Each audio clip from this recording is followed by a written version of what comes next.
Welcome to steno dictation. अगर आप इस चैनल पर नए हैं तो चैनल को सब्सक्राइब कर लें और बेल आइकन ज़रूर दबाएं। यहां आपको मॉर्निंग में पेपर का डिक्टेशन और ये रामधारी गुप्ता खंड 1 की जो सीरीज 1 से 100 तक अभ्यास है उसको शुरू करने जा रहा हूं। और जो एसएससी स्टेनो की तैयारी कर रहे हैं वे ज़रूर से ज़रूर लिखें।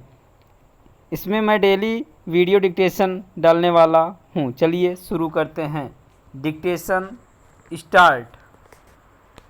सभापति महोदय, मैं रक्षा मंत्रालय की मांगों का समर्थन करने के लिए खड़ा हुआ हूँ।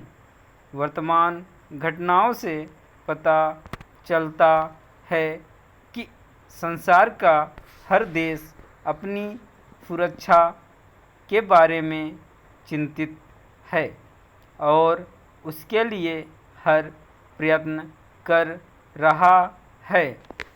इस दृष्टि से अन्य देशों की तरह हमारे देश में भी रक्षा मंत्रालय का महत्व है। मुझे इस बात की खुशी है कि जहां अन्य मंत्रालयों की उनके पिछले साल के कामों के बारे में काफ़ी आलोचना हुई है, वहाँ इस मंत्रालय की कम आलोचना हुई है। इससे पता चलता है कि इस मंत्रालय ने पिछले साल अच्छा काम किया है।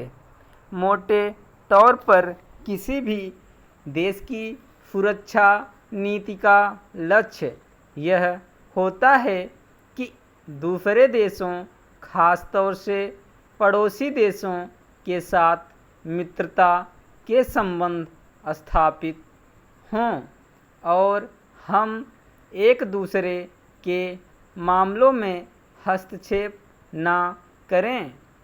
लेकिन उसके साथ यह भी ज़रूरी होता है कि हम अपने देश की सीमाओं और अखंडता की रक्षा करें।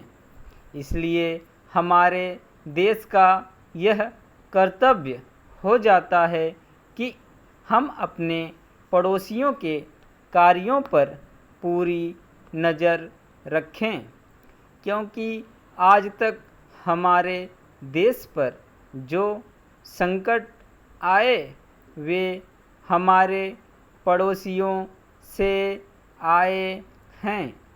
1965 में पाकिस्तान के साथ जो लड़ाई हुई और उसके बाद ताशकंद में जो समझौता हुआ वह सिर्फ कागज़ पर ही रहा।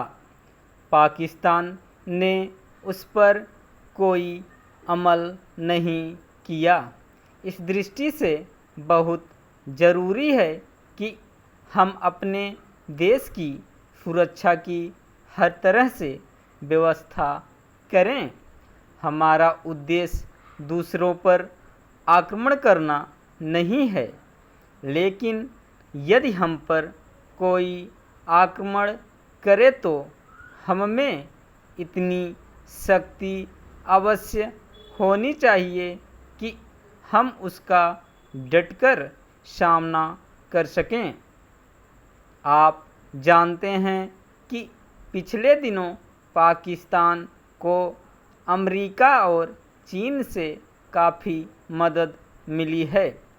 रक्षा मंत्रालय की रिपोर्ट में भी कहा गया है कि पिछले साल अमेरिका ने पाकिस्तान को 1500 करोड़ रुपए की फौजी सहायता दी है।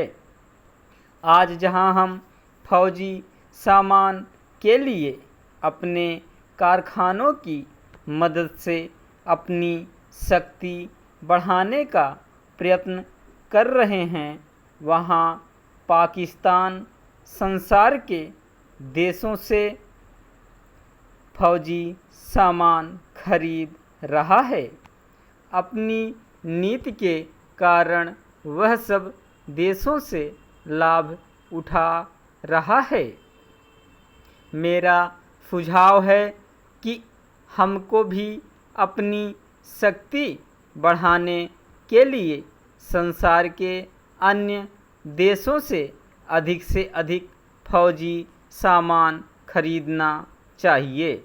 आज तिब्बत की सीमा पर चीन की 1.5 लाख फौज खड़ी है। स्टॉप।